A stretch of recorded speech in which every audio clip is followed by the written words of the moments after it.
Maliennes, Maliens, mes chers compatriotes,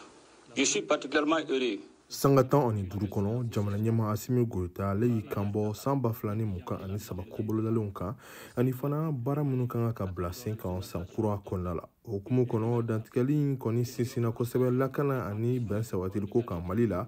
Assimi Goïta k'a ka sɔrasi fini kɔni to a la a kumana kɛlɛ fɛrɛ kan mun bɛ wele ko dugukolo ko n'o ye fɛrɛ ye jamana ɲɛma ka fɔla wasa ka se ka Mali dugukolo bɛɛ lajɛlen lakana ani ka jamana ka sariyaw kɔni boli ye bɛn ko kun kan colonel Assimi Goïta ale y'i kanbɔ k'a fɔ ko kumaɲɔgɔnya kɛrɛnkɛrɛnnen dɔ bɛna bila sen ka malidenw damaw ni ɲɔgɔn cɛ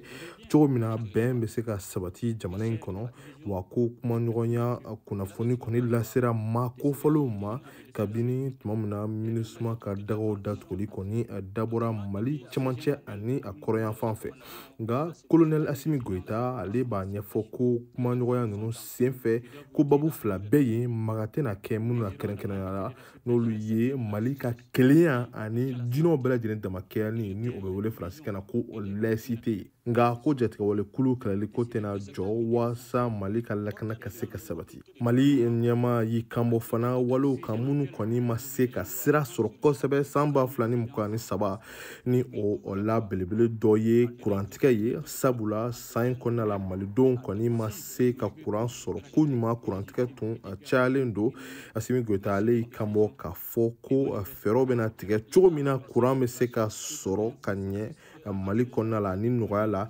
dantigɛli kɔnɔ Assimi Goïta ale kɔni ma kuma kɛrɛnkɛrɛnnen la jamana ɲɛmakalata kun kan hali n'o y'a sɔrɔ a y'i kanbɔ k'a fɔ ko fɛɛrɛw bɛɛ lajɛlen bɛna bila sen kan cogo min na ko sariya